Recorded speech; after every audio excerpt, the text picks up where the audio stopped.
Happy Mother's Day, everybody. The parish board was asked by Reverend Tony to handle today's church service and to talk about what we do on the board.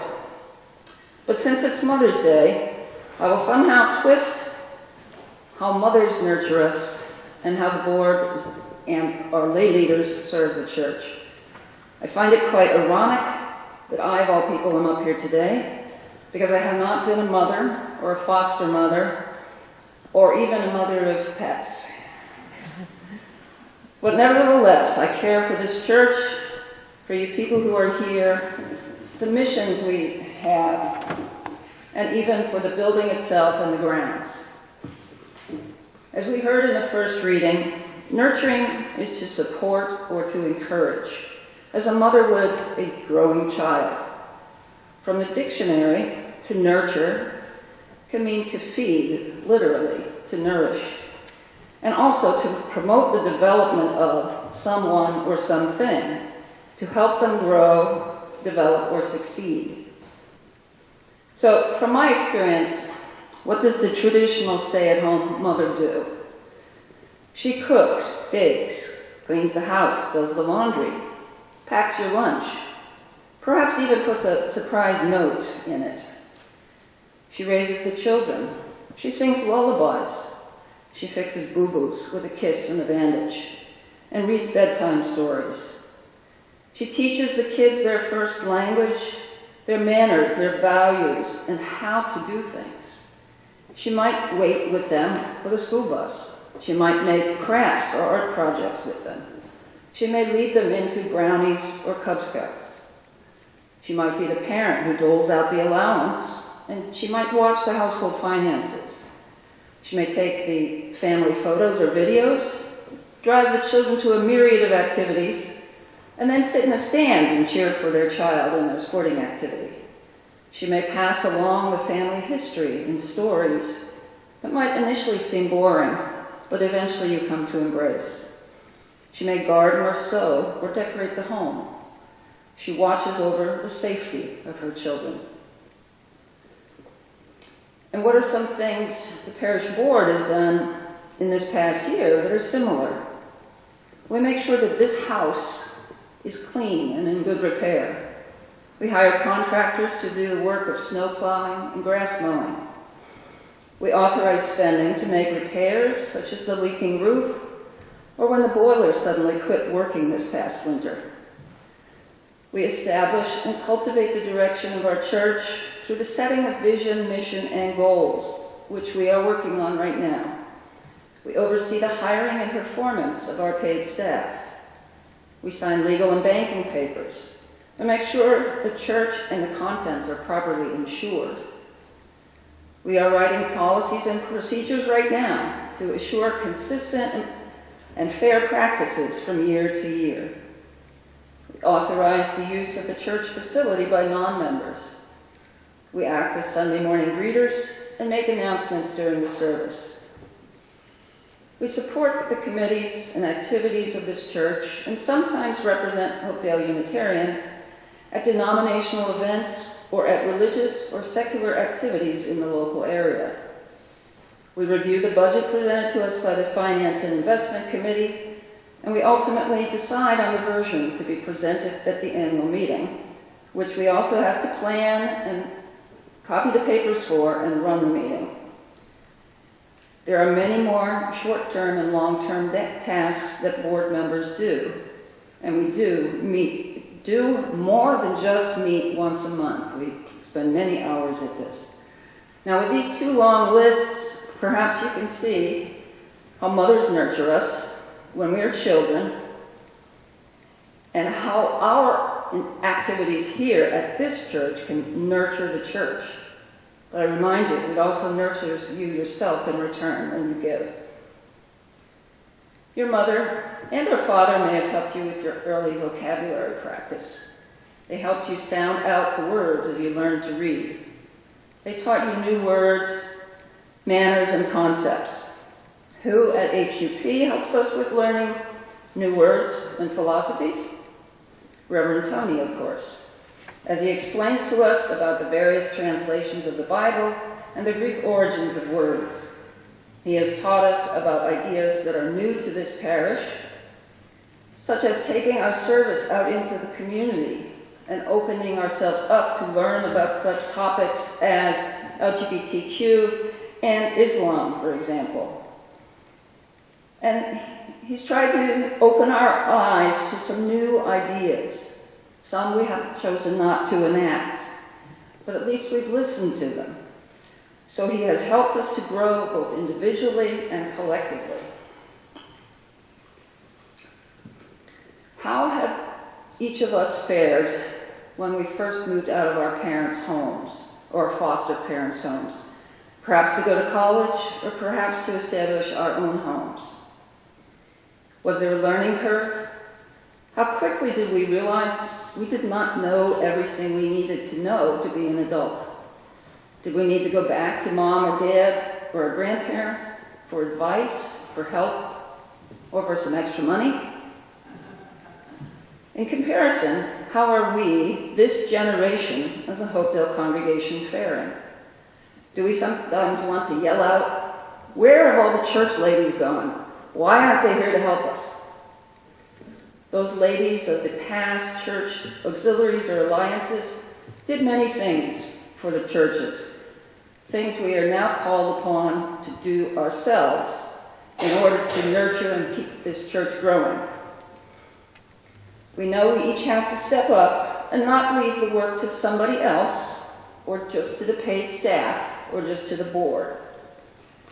Some of the tasks are routine and help our church function, but some of them help our church grow and flourish.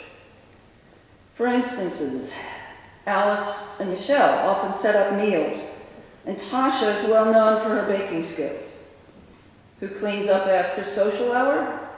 Chris and many others on the kitchen committee will stay later than the social hour to do the cleanup.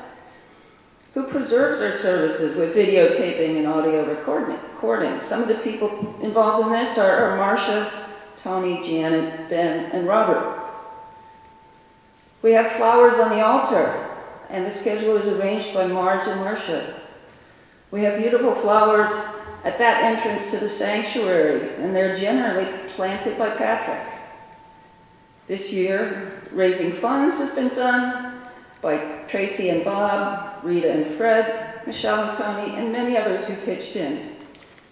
Kelly reads us the stories for all ages and educates and cares for our children with the assistance of the Religious Education Committee. Rob B. has rushed in when someone needed medical help. We are sung to, but gratefully not lullabies, by our choir. And we have awesome piano and organ accompaniment by Carol. And when Carol's not here, we have Rebecca helping us. And who is keeping us aware of preserving and protecting Mother Earth? That's Donna. So what about some of the not so obvious things that moms do or that church members do? My childhood was an era in which mothers stayed home as housewives and raised the children. Some of you, I'm sure, can relate to that, but others had fathers and mothers sharing the work. Regardless, one household task that always seems to miraculously happen is that a fresh roll of toilet paper appears when the previous one runs out. I can't count how many times I've done this here at HUP. Even though a new roll is right there within reach, I seem to be the one who puts it on. And that's actually what started the idea for this sermon, that many of us help, sometimes in very little ways, to keep this church functioning day to day and for Sunday services. It's not just the church board. There's other people that nurture the church's missions. There's other people who watch after the church's safety. Two things that may go unobserved is we have two choir members extinguish the candles up here at the end of service. That's a safety concern. We don't want them burning when no one's in the building. And we always make sure that the last person out on a Sunday checks all the lights, turns them out, and makes sure all the doors are locked. Your mother can continue to influence you and nurture you even when you are away at college, you have become an independent adult, and even after she has passed away. When shopping for clothes, I always hear my mother saying to me, "Don't buy a top that has horizontal stripes, it'll make you look fat." I can't get that out of my head. And 2 nights ago, I had a dream in which I was a young child running up to Mom, excitedly talking about something I'd invented out of cardboard. But she encouraged me to keep working on it and gave me some pointers to make my idea progress. Now, moms and dads often have to mediate between squabbling siblings. You know that. That's happened in your families, I'm sure. Parents try to treat all their children the same, not favor one at the expense of others. It's not easy. They try to teach manners and the proper ways to speak and act in a variety of situations. Now, to be truthful, we've had our disagreements here at this church, sometimes over large things, sometimes over small things, sometimes over making changes compared to sticking with our traditions. We've had differences of opinion about how things should be done. It's not easy, but we try to keep in mind our UU principles and the covenants of our committees and work through these problems, just like you would do in your family. Moms, dads, and church leaders are sometimes pushed to the limits, but when a child thanks you for being their mom and helping them grow, it is priceless. I will share with you now parts of a letter a friend's daughter wrote to her. Dear Mom, I can't believe it. I made it to junior year. As I look back, I realize I couldn't have done it without you. All the late night projects and book reports that I hated, you stuck by me, and I can't thank you enough. I'm sorry that these past few years have been hard, with me almost failing school. But nonetheless, you believed in me. You knew I could do it, even when I doubted myself. Thank you. Thank you for being my rock, my best friend, and most important, my mom. I was not the easiest kid to handle these past 13 years, but you dealt with me. You put up with my drama around my friends, the tears shed over a boy, the making and breaking of friendships. I couldn't ask for a better mom. Well, I could, but then God would laugh and say, "You already have the best one." To which I would reply, "I know. My favorite school teacher is Mr. Ross, but my favorite overall teacher is you. You have taught me to stand up for myself, reach for my goals, accept who I am, believe in myself, how to live properly, and most important, to take nothing for granted. And I want you to know I don't take you for granted at all. Through thick and thin, you have been there for me, and I thank you from the bottom of my heart. Love, your baby girl."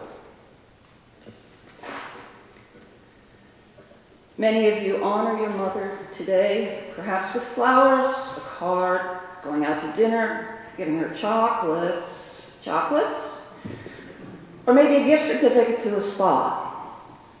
Now, the truth is that Hopedale Unitarian needs you to honor her too. She needs you to join a committee or perform some kind of work on a short, limited time task. She needs donations of flowers for the altar and for the gardens. She needs donations of food for the Sunday social hour and for our food pantry mission. Well, now we can't send this building to the spa, but it certainly needs some work.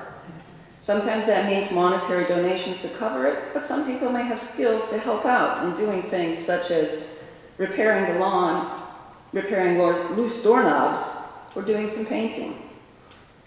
You have a chance to step up and help nurture your church. Ultimately, what do or have our mothers taught us? And why have they been nurturing us? So that we can grow up and be good and successful people. Why have we been nurtured by previous generations of Hopedale Unitarian members and leaders, and why should we nurture this church? In a similar way, it is to become good and ethical people, to spread love, caring, and compassion out into the world, and to stand up for those who need justice. In a few minutes, when we say our flame goes out into the world, think about taking your own nurturing character out into the community or the world and doing good. But also think about you using your nurturing character to share with Hopedale Unitarian in the coming year.